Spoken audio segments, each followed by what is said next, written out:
Hey everyone, so I'm here with Lulu at the IMAX in Ashford. What are you doing right down there, Lou? About to see Fast 10. This is your very first IMAX experience. Yeah, it is. So you're looking forward to it? I don't know. I'll tell you once the preview starts. Yes, but now we're going to watch Bang, what's it? Bang Bang Crash Crash Family. Bang bang. Boom, Crash boom, crash. boom, Boom boom. boom. Family.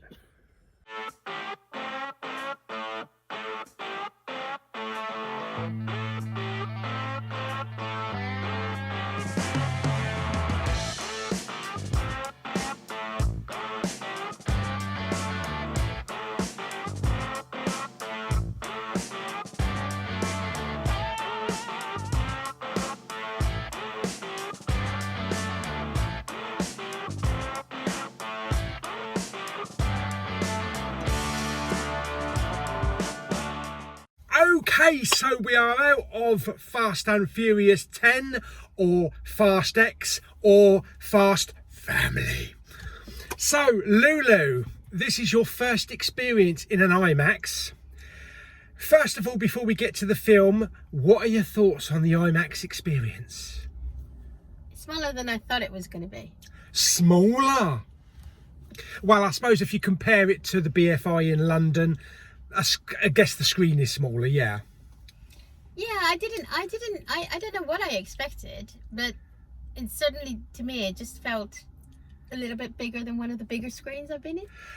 I guess that's because of the ratio. If you do a full IMAX, then it takes up the whole image, the whole screen. Yeah, that's what I was expecting. I was expecting floor to ceiling. Yeah, and you kind of get that with like Avatar or a film that's actually filmed in full IMAX. But here it's just kind of like Letterboxd, what they used to call, what was it, Panavision or something like that. Anyway, yeah, sound-wise... No, I liked it. I loved the whole experience. It's still the biggest screen I've ever seen anything in. Yeah. And the sound was amazing. The sound was amazing. Lots of boom, boom, crash, crash. That describes the film. Boom, crash, boom, family. And again, like it did in the last film, Guardians, when I came up, the alert went off on my phone saying decibel level, turn it down. Said it could be damaging to your ears. Yeah, so right, so far as story wise is concerned, we're not going to go into any spoilers. You know what the Fast and Furious films are like, you know, crashes, helicopters, cars, all sorts of stuff. But there are a couple of characters that set this story up from previous film. We'll talk about Jason Momoa first as the villain. Personally, for me, when the Fast and franchise series is finished, I think this villain, this character, is going to be remembered above any other bad guy or bad woman in the franchise. He's just outrageous, out there. There's comical moments, and he's just nuts. What did you think of him? Best villain I've ever seen in any kind of film. But then I do really like Jason Momoa anyway, but I've only ever seen him as a serious actor, so this was really nice to see him. And I only really came to see this film because of Jason Momoa. I have a confession to make. Okay. I didn't like any of the past Fast and Furious films. What? What? Well, you came. Paul came over to he said, in order for you to see 10, because I wanted to see 10, he said maybe you should start watching it from, what did you say? Five, wasn't it? So Paul brought over from 5, 6, 7, 8 and 9. I do remember watching the very first one.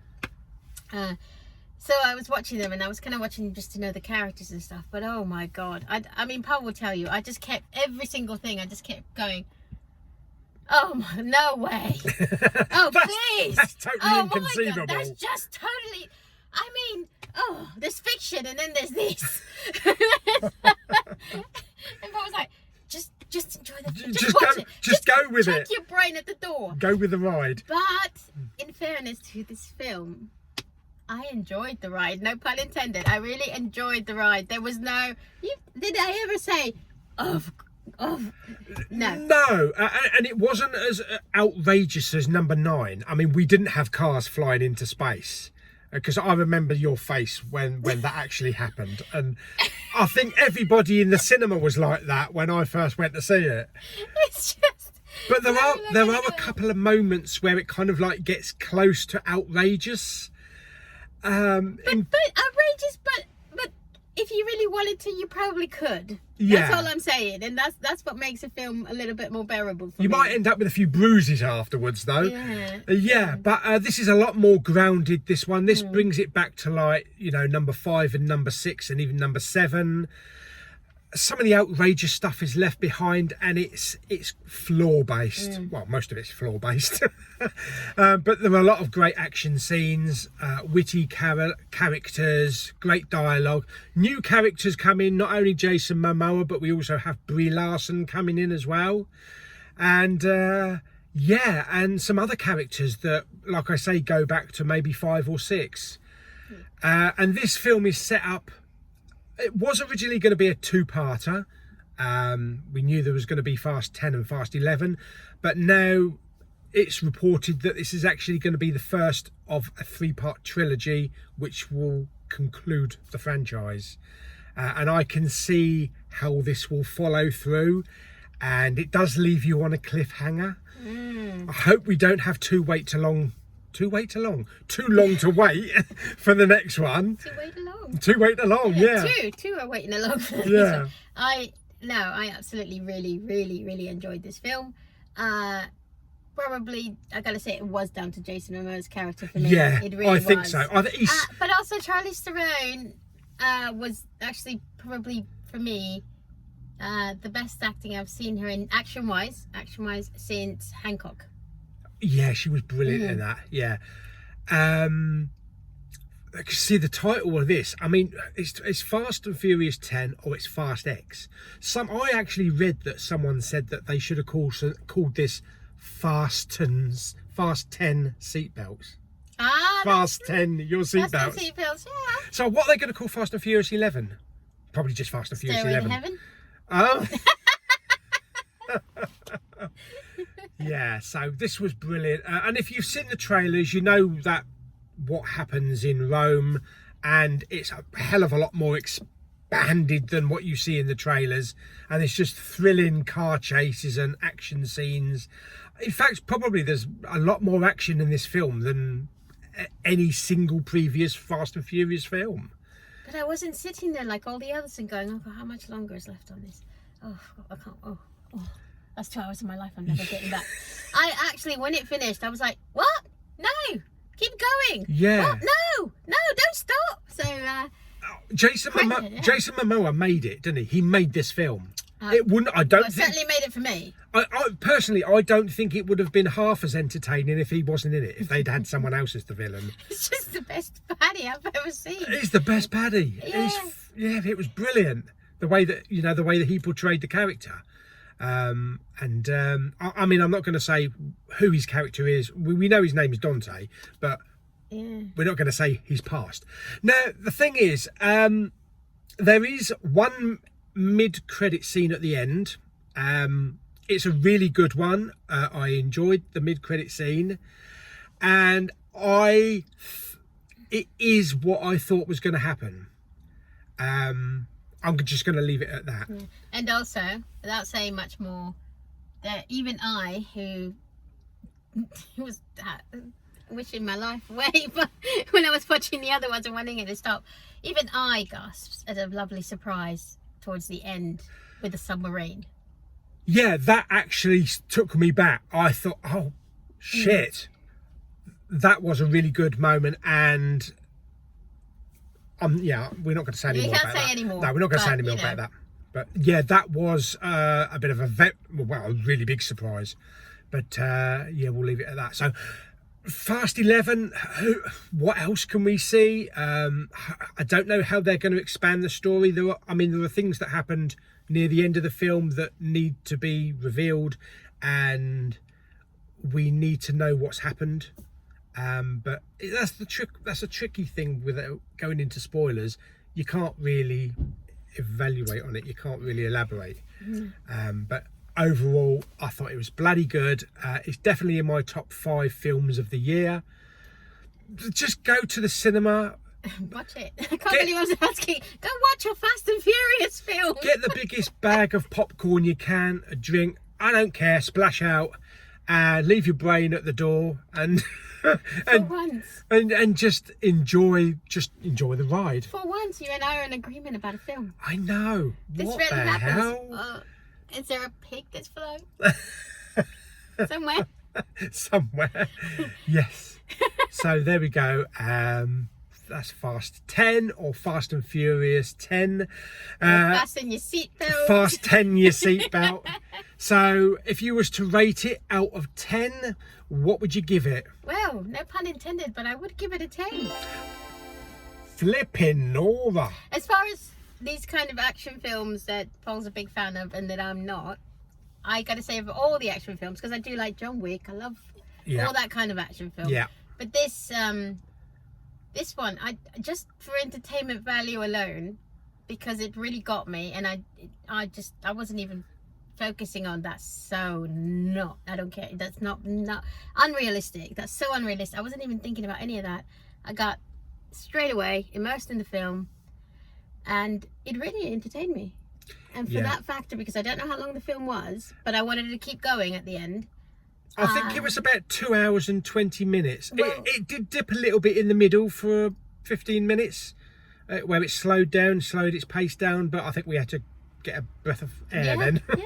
We had to take a gulp. No, I'm giving it a 10. Giving it a 10. It deserves 10. And it wasn't just Jason Momoa's acting. It was the way this film was done, and also the other big hitters in it. They were pretty decent as well. And how it was all put together and how it was all constructed. I'm not going to be as... I won't say I'm not going to be as generous. I'm going to give it a 9. Ooh. I'm going to give it a 9. I really enjoyed it. It is one of the best Fast and Furious films, but it's not peaked right at the top where I would give it a 10. But that's because you're used to all the other sci-fi stuff that you would normally give a 10 to. Your action sci-fi, like your Guardians, Galaxies, and whatever that is. I mean, that's a 10. Guardians of Galaxy 3. See, well, I would give that probably a 3. But then I wouldn't even want to watch it to give it a 3. I did try, guys. It's not that I'm you know, I haven't tried. I did try and sit and watch the first Guardians. It lasted maybe 20 minutes. Oh, dear me. Yeah, I mean, scores change as well, you know, over multiple viewings. I've certainly changed my scores after seeing a film once or twice. The Batman with Robert Pattinson, I really didn't like that to start with, but it's grown on me. So I might find that after another viewing of this, or in 6 months' time, I might give this a 10. See, this is what I can't follow superhero films. It's too many of them. It's like, who's playing Batman now? Who's playing Spider-Man now? I can just about follow who's playing Bond. And we had a trailer for The Flash, and you was like, no. I mean, we have Michael Keaton back from Batman. He was last in it in the 90s. Yeah, I know. But we also have Ben Affleck. But also we have a different Superman. We have a Supergirl or a Superwoman. Well, they could be just a they and them superhero. It's kind of like multiverse. Human. Yeah. I mean, in the film, like the universe, the world is broken, so reality changes and... No, you've got to draw the line somewhere. But you do like Wonder Woman, though.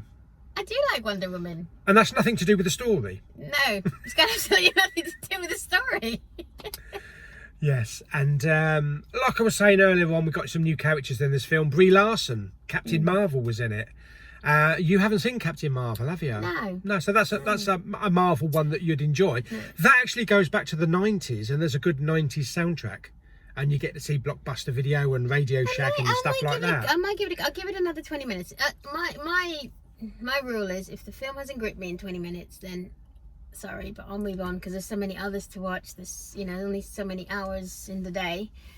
So... What was the saying? If it wasn't for the If it wasn't for the bear, I'd have walked out. And that was intelligent. Was it AI? AI. I think that had. I can't even remember who was in it. It had Haley Joel Osment. It had the guy that plays Dumbledore, young Dumbledore. Yes, Jude Law. Jude Law. It had Jude Law. And the kid from Sixth Sense, right. Haley Joel Osment. Yeah, and I just think if it wasn't for the bear, I'd have walked out. I think I remember watching that with you and going. And that was a bit slow for you. There was no real action in that. Yeah, that was a good film. I really enjoyed that film. Personally, if you was to see Guardians of the Galaxy 3, it would be the same type of thing, but you would be, if it wasn't for Rocket, Floor, Lila and Teefs, you would have walked out. Now she has no idea what I'm talking about, but I might show her that little video. But would I have to sit through 1 and 2 in order to be able to watch 3? Like I had to sit for 5, 6, 7, 8, 9 of this film before I watch this film. It's a good idea to have a grasp of the characters and what's happened to them in the past, yeah. But anyway, so there we go. So 10 for Lulu. Yeah, absolutely. 9 for me. We'll see how that progresses. You know, whether or not my rating goes up or not. But obviously, I'm getting the 4K and the Steelbook when it comes out. But can you not? I mean, your rating might change. Let me get this straight. Your rating might change if you watch it on a smaller screen at your home. But you can't give it realistic rating when you watch it on the biggest screen. No, you're gonna watch it on. No, with not the best sound ever. Yeah, not necessarily. If I was to rate it on the picture and the sound, it would be a 10. And the theatrics, you know, the IMAX, I'd definitely give it a 10. As a Fast and Furious film, 7 is my favourite. I really enjoyed 8, and 5 and 6 are good. 9 is good, but it's really ridiculous. And this was not as high as 7, so this is not quite up there with 7. But it's 7 because of emotional reasons. I think so. Sentimental. Yeah, because that one hit me why. quite hard, especially at the end, and because of what happened during the making of the film. So yeah, I mean, I might watch this again and think, oh my god, that's even better than it was last time, and put my rating up. That's how it works. Yeah. Oh, I give it a 10. I actually can't do a 9. It's like, it's like that. 10 minus 1. Wow. Fantastic. So there we go. So that is our review of Fast X, Fast 10, Fast 10 your seatbelts. See you for the 11th. See you for the 11th. Yeah. No, if they go to space again, I'm out. I'm out. No, I don't think they would do that. What about they might go to the journey to the centre of the Earth? Drive a car underwater to the centre of the Earth and drive it around the Mantis or Manta or whatever it's called. Yeah, I don't know. I'm just talking shit now. Anyway, thanks for watching the review. You're talking out of your black hole again. I am, yeah. And hope you enjoyed the video. Like it by giving it some thumbs up. Come on, Lou, you've got to do that. Yeah, I can't do that. The closest I can get is... And yeah, see you on the next video very soon. Bye-bye, everyone. Bye, guys. Bye.